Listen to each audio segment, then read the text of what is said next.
No More Water in the Tub by Ted Arnold. This is the author that has written all the Fly Guy books. No More Water in the Tub.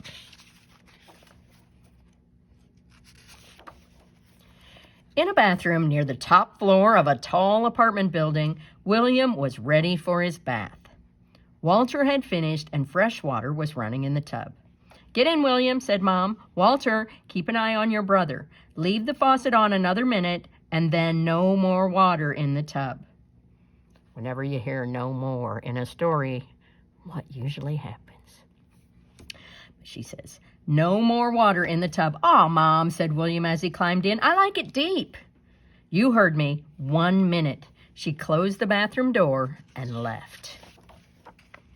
Walter reached for the tub faucet. "Not yet," William yelled. "I'm turning it on faster," Walter answered, "so you'll get more water in 1 minute. Let's see how fast it'll go." He twisted the cold water handle and water gushed into the tub. "What if I turn it all the way until—" It came off. Water blasted out of the fixture, and in an instant the bathroom flooded.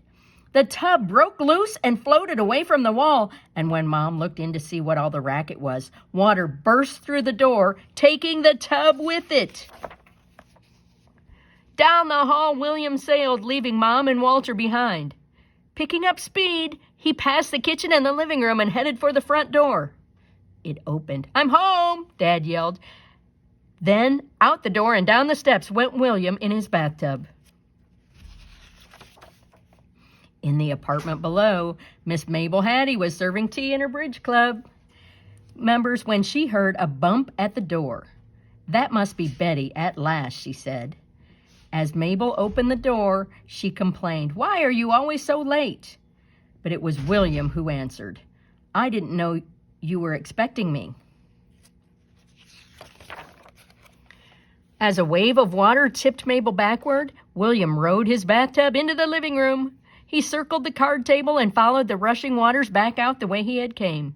Then out the door and down the steps went William in his bathtub, and out went Mabel on the table. One floor down, Sue and Vern Maddie were watering their houseplants when they heard a knock. Expecting pizza to be delivered, Sue quickly answered the door. "You're not our regular pizza boy," she sputtered as William surfed into the room, followed by Mabel on the table. Waves rolled through the apartment, crashed against the back wall, and turned. Then out the door and down the steps went William into his bathtub. Out went Mabel on the table, and Sue and Vern clung to a fern.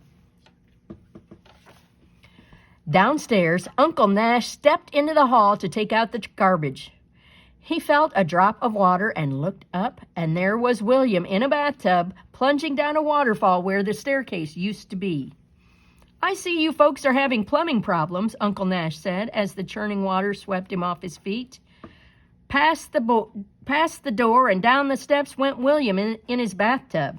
Down went Mabel on the table, and Sue and Vern clung to a fern. Uncle Nash sat in the trash. Patty Fuzzle was just about to put her last jigsaw piece into place. She heard a knock and thought her sister Natty was home from babysitting, but when she opened the door, it was William and the upstairs neighbors who spilled into the room. "I have a sinking feeling I'll never finish my puzzle," she cried as the surging tide swirled her around. Then out the door and down the steps went William in the bathtub. Out went Mabel on the table. Sue and Vern clung to a fern. Uncle Nash sat in the trash. Patty Fuzzle steered her puzzle. While Mr. and Mrs. Hanratty were out, Natty Fuzzle was babysitting little Dottie. They were in the bathroom reading a story when they heard a key in the front door.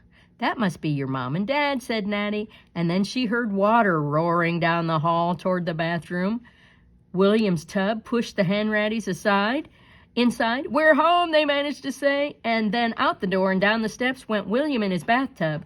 Out went Mabel on the table. Sue and Vern clung to a fern. Little Nash sat in the trash. Uncle Nash sat in the trash. Patty Fuzzle steered her puzzle, and little Dottie sailed on her potty.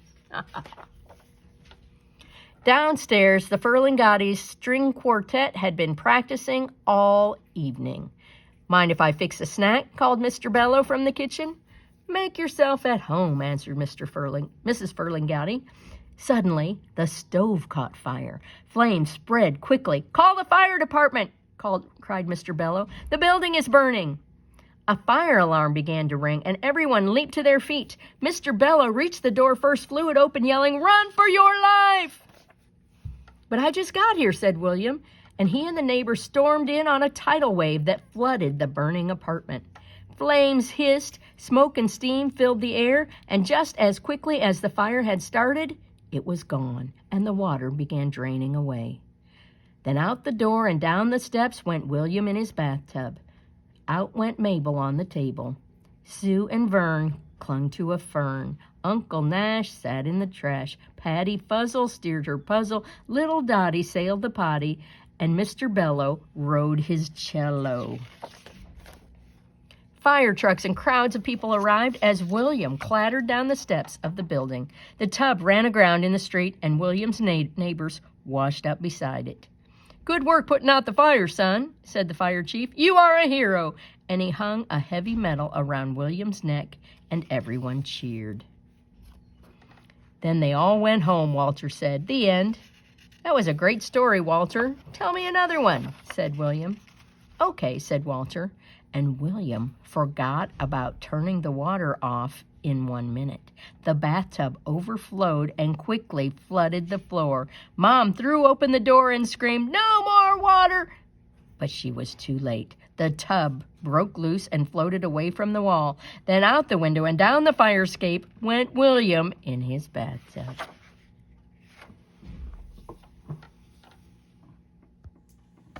All right. He wasn't out there? He wasn't out there? I was waiting for you and he walked out. Where? I don't know, maybe he's right out there. I don't know.